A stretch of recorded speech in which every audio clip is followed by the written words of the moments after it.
ಇತ್ತೀಚೆಗೆ ಕಾಶ್ಮೀರದ ಪೆಹಲ್ಗಾಂವ್ನಲ್ಲಿ ಉಗ್ರರ ದಾಳಿಗೆ ಸಾವನ್ನಪ್ಪಿದ ಮೃತರ ಆತ್ಮದ ಸದ್ಗತಿಗಾಗಿ ಉಡುಪಿಯ ಕಡಲ ತೀರದಲ್ಲಿ ದರ್ಪಣ ಹೋಮ ನೆರವೇರಿತು.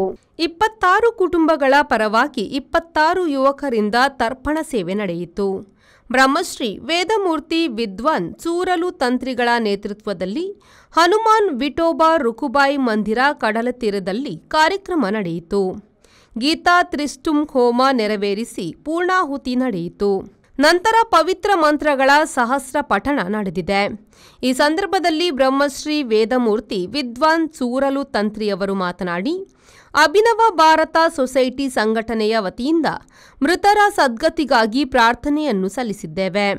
ಮೃತ ಹಿಂದೂ ಕುಟುಂಬಗಳ ಜೊತೆ ಹಿಂದೂ ಸಮಾಜ ನಿಂತಿದೆ ಎಂದರು.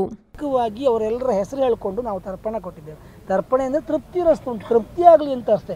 ಈಗ ವೈದಿಕವಾದಂಥ ತರ್ಪಣಗಳು ಬೇರೆ, ಇಲ್ಲಿ ಸಮಷ್ಟಿ ಭಾವದ ದೇಶ ರಾಷ್ಟ್ರ ಭಾವದಿಂದ ಮಾಡುವಂಥ ತರ್ಪಣ ಏನಿದೆ ಅದು ಅವನಿಗೆ ಸಂಬಂಧಪಟ್ಟದ್ದಲ್ಲ. ಅವ ಇಲ್ಲಿ ನೆಪ ಮಾತ್ರ. ಯಾರು ತರ್ಪಣ ಬಿಡ್ತಾನೆ ಅವ ಇಲ್ಲಿ ನಾನೊಬ್ಬ ನೆಪ ಮಾತ್ರ. ಅಲ್ಲಿ ಮೃತ ಹೊಂದಿರತಕ್ಕಂಥ ಒಬ್ಬ ಯಾವ ದಿವ್ಯಾತ್ಮ ಇದ್ದಾನೆ ಅವ ಯಾವ ಲೋಕ ಪ್ರಾಪ್ತಿಯಾಗಬೇಕು ಆ ಪರಮಾತ್ಮ ಆ ಲೋಕಕ್ಕೆ ಅವನನ್ನು ಕಳುಹಿಸ್ತದೆ. ಅವನಿಗೆ ಸದ್ಗತಿ ಆಗಲಿ ಅಂತ ಒಳ್ಳೆಯ ಭಾವದಲ್ಲಿ ನೀರನ್ನು ಬಿಡುವಂಥದ್ದು. ಆಮೇಲೆ ಈ ಪಿಂಡದಾನ ಇತ್ಯಾದಿಗಳು ಯಾವುದೂ ಇಲ್ಲ.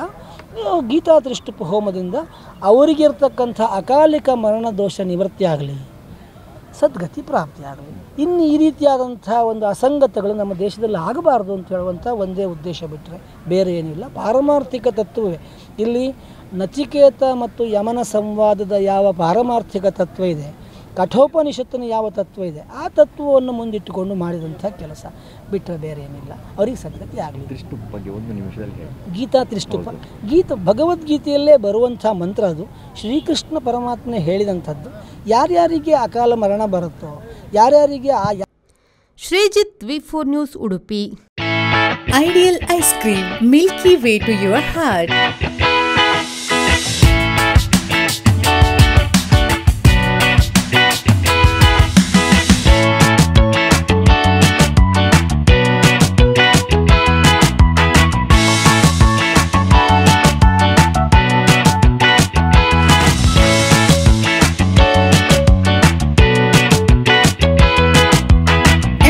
With a variety of fruits and flavored with rich crunch and chips, they treat your taste buds.